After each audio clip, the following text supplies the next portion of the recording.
How are you doing, Coach Bell? I'm doing pretty good. Doing good. Good, good. Just to get some of the feeling about where we were a few months ago. How did you guys find out that the league was that the XFL was at least suspending operations before they actually closed it all down? Well, it was ridiculous actually. I went to sleep one night right before payday. Woke up on payday with a lump sum of money. I was like, well, that's quite odd. And come to find out that next day, without being told anything, the league had been, we didn't have any idea. Everything in our eyes had been said to be going to continue. And so woke up the next day and found out through myself. I found out through multiple people texting and calling me that morning who had woke up before me, concerned about what was taking place. And I was like, I don't even know what's going on. So found out through an email afterwards, letting us know that we should look to move forward because we were being laid off. Saw that there was and most people were told via email, and I was like, that's a little cold.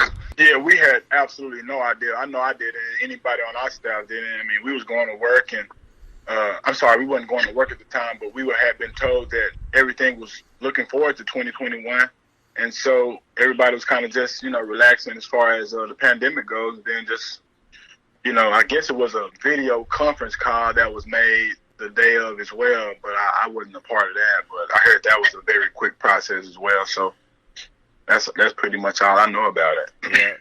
Yeah. How was it like, coaching DBs for the Roughnecks?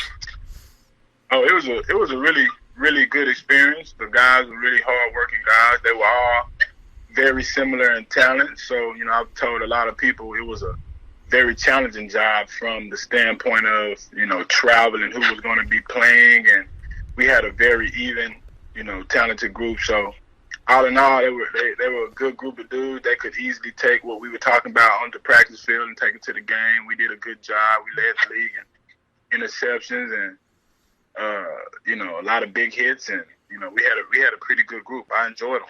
Hopefully we'll bring them back. Yeah.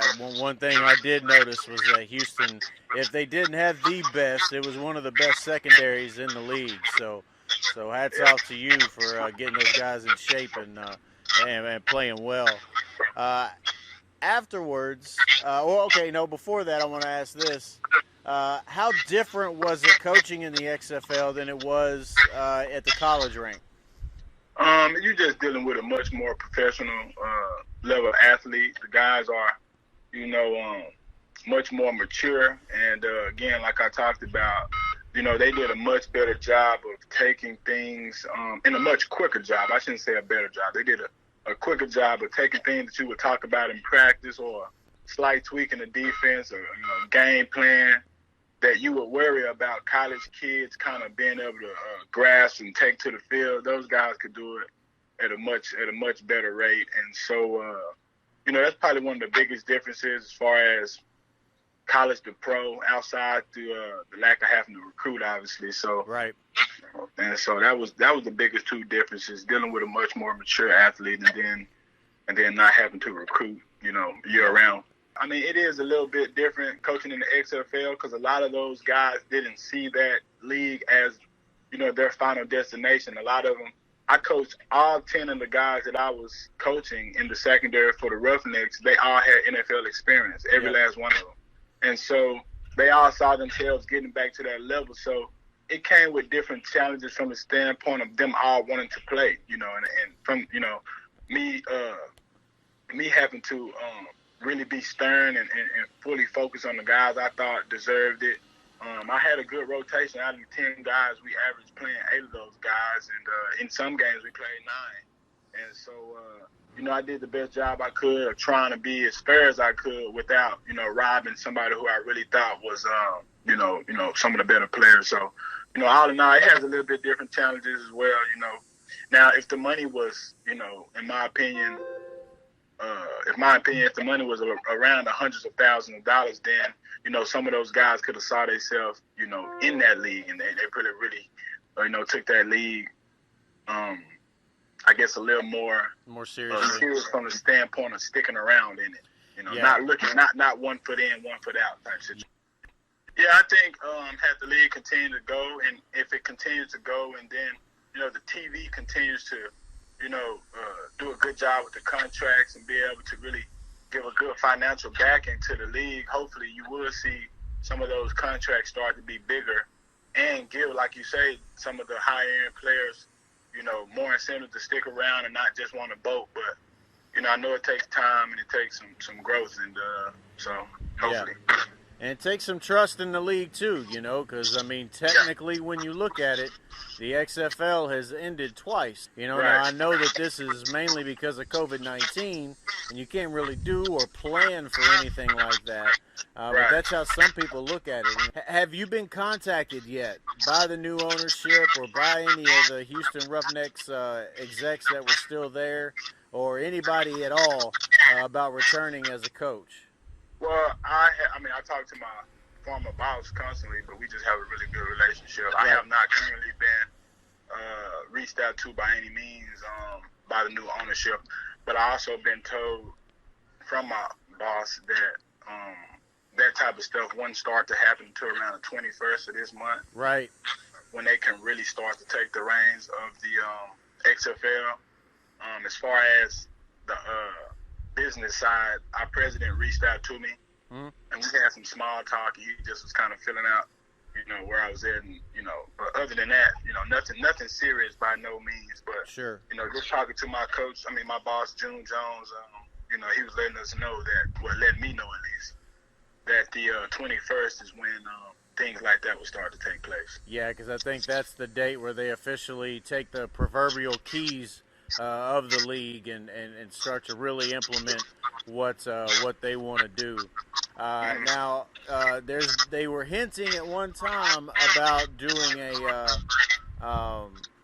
some type of bubble season, depending on how everything is with the virus. How do you see that playing out if they do that in the spring?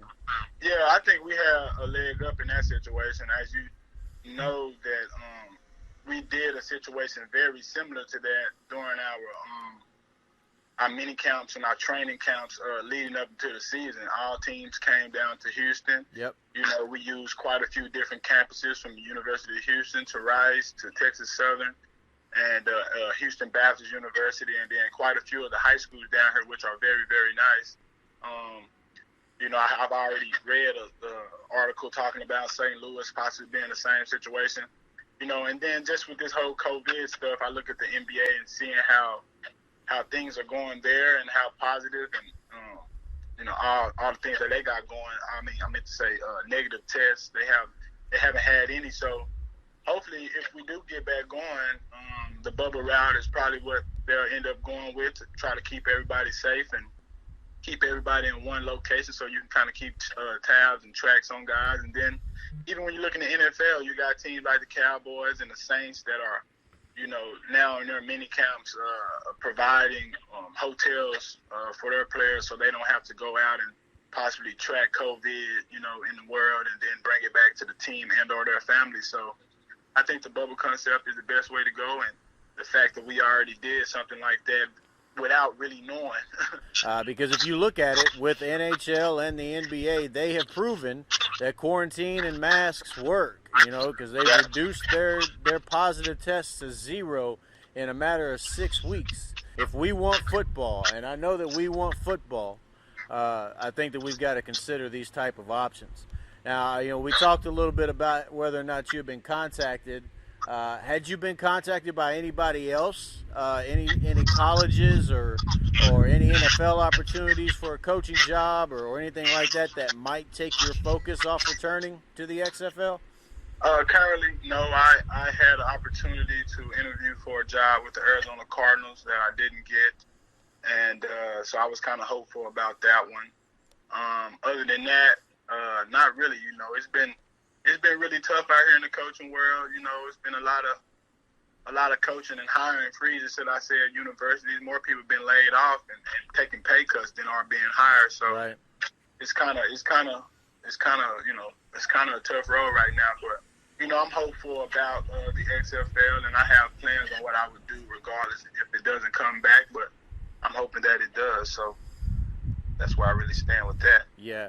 I even through the whole bankruptcy process and everything that goes through, because I've been right in the middle of it. I'm one of those type of nerds that'll read everything that comes about. So every time I got my hands on a court document, I read through it just to see what was going on, Uh-huh. and to know that a group like Dwayne Johnson and Danny Garcia and Redbird Capital and those guys, knowing that their history when it comes to being able to not just have money to help fund things, but to be right in the middle of the entertainment business.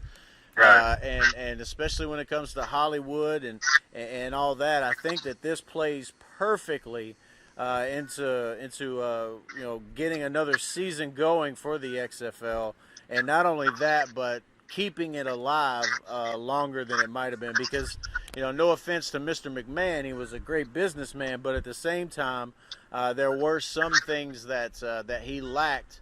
That I think that Alpha Quico, the Garcia companies and Dwayne Johnson and Redbird, Jerry Carnival, I think that they have what he lacked, and I think that that's an overreach when it comes to entertainment and getting broadcasting rights and getting this thing on more TV in front of more eyes. And I know that Dwayne Johnson's background in football, I know that he really wants to do something big for the fans and for the players. So I'm really excited about all this that's coming up. And like you said, the 21st is a key date. Everything should start falling into place after that, I think. Anything else you want to add to what you're looking real to? Quickly about Vince McMahon, I know a lot of people has come down on him hard, and he had to make a very hard decision. And but I do think, just the fact that he brought the league back, I'm really appreciative about that. But then also, the hiring of Mr. Luck, that was such a big hire, and I think it really, I don't know if it really go unnoticed, but he did such a great job with so many different things with the league, with how it was being ran. Even from Team 9 type situations to, just the whole way everything was going. I thought everything was first class. It felt really good. And you could tell the product was good and solid. I thought it was produced very well. And Mr. McMahon, he was really off the scene. I think he did a good job of just handing the keys over to somebody and letting them run it.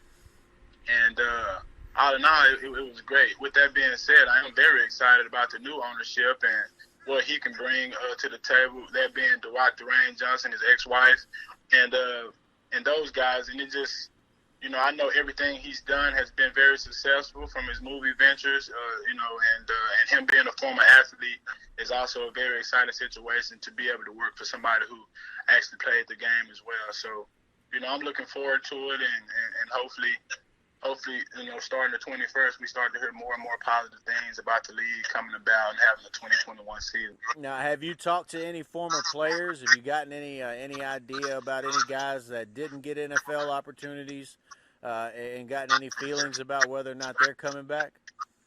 Yeah, I talked to a few of my guys in particular, and I know they are anxious to come back if they get the opportunity. They're hungry. I hadn't talked to many more of the guys, but those two in particular, who were both my starting two cornerbacks, I know they both would definitely be willing to come back. I think, just from the fanmanship down here in the Houston area and just in Texas too, football is very big. And I think the love that they felt from those fans, they really made those guys feel at home. One of them being from California, one of them being from the Baltimore area.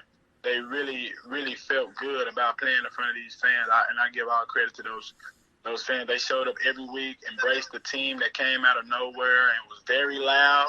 And the more we won, and the more people that came, and I was really impressed from, even our president, Brian Michael Cooper, who really hustled and went out and, put Houston Roughnecks things around the city on trains, on buses. I just think, all in all, the league was being ran so well. It was unfortunate that the COVID came in and kind of shut us down early, but I thought our fans was great, and I know, the St. Louis fans was really, really good. I know the Seattle fans was really, really good, and I'm sure more play. Even DC had some good turnouts as well. So, again, and like you said, it's a structure that was left So I don't think it will be rushing because they already have a lot of things in place. Just got to get it fired back up and just get it going. So hopefully so.